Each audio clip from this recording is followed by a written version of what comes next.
नमस्कार दोस्तों, history debunk में आपका स्वागत है। दोस्तों, क्या आपने कभी सोचा है कि आर्य कौन थे? क्या वो भारत के ही निवासी थे या कहीं और से आए थे? क्या आप भी इस सवाल के जवाब जानने के लिए उत्सुक हैं?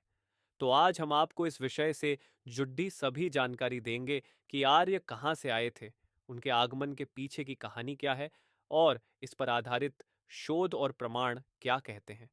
क्या आर्य भारत आए थे या वह भारत से अन्य देशों में गए थे? तो चलिए जानते हैं। सबसे पहले, आर्य कौन थे?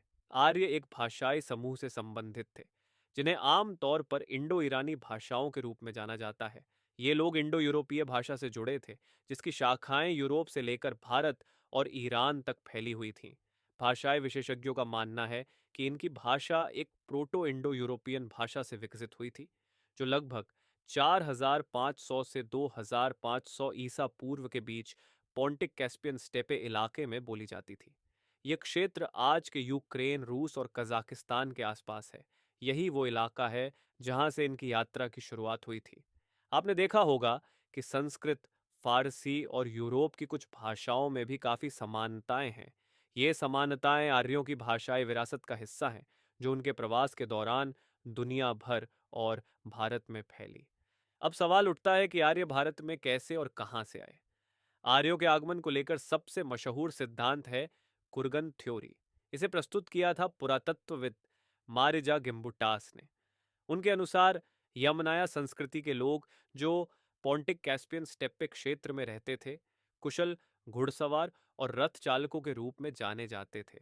3000 से 2500 ईसा पूर्व के दौरान ये लोग धीरे धीरे पश्चिमी यूरोप और एशिया के अलग अलग हिस्सों में फैल गए।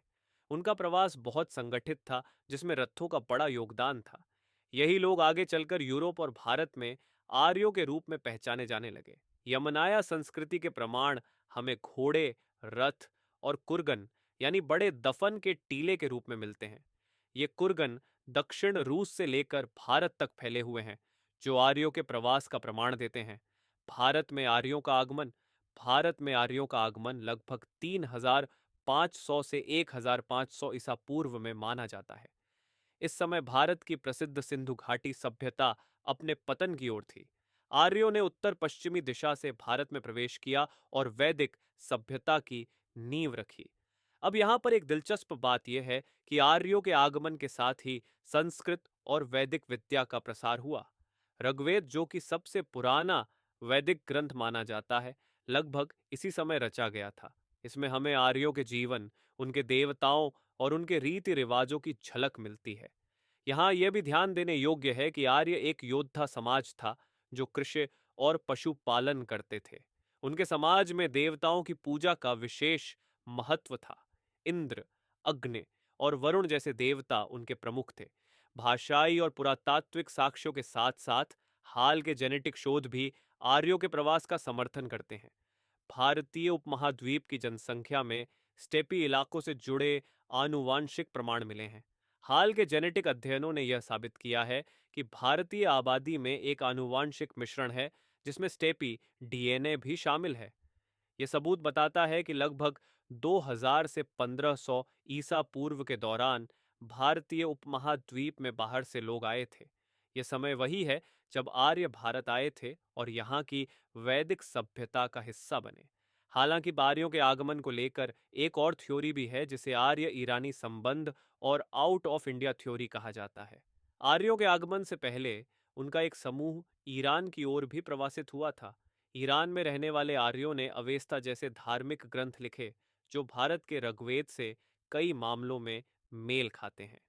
इससे यह साबित होता है कि भारतीय और ईरानी आर्यों का एक साझा सांस्कृतिक और धार्मिक इतिहास था। अब सवाल आता है कि क्या आर्य भारत से बाहर गए थे या कहीं और से आए थे। कुछ विद्वान आउट ऑफ इंडिया थ्योरी को मानते हैं, जिसमें कहा जाता है कि आर्य भारत के ही निवासी थे और यहीं से बाहर की ओर फैले थे। लेकिन इस सिद्धांत को ज्यादा समर्थन नहीं मिला, क्योंकि इसके समर्थन में ठोस साक्ष्य उपलब्ध नहीं है।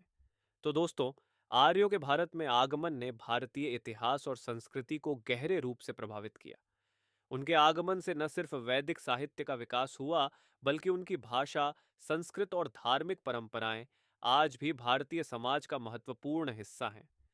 आर्य बाहर से आए थे या भारत के ही थे, ये सवाल अभी भी पूरी तरह से सुलझा नहीं है। लेकिन भाषाई, पुरातात्विक और जेनेटिक साक्ष्य यह बताते हैं कि उनका भारत में आना निश्चित रूप से भारतीय सभ्यता के विकास में एक महत्वपूर्ण कदम था। तो ये थी आर्यों के आगमन की कहानी। अगर आपको ये वीडियो जानकारीपूर्ण लगी हो तो लाइक करें, चैनल को सब्सक्राइब करें और इस वीडियो को अपने दोस्तों के साथ शेयर करना न भूलें। हम फिर मिलेंगे एक नई ऐतिहासिक वीडियो के साथ।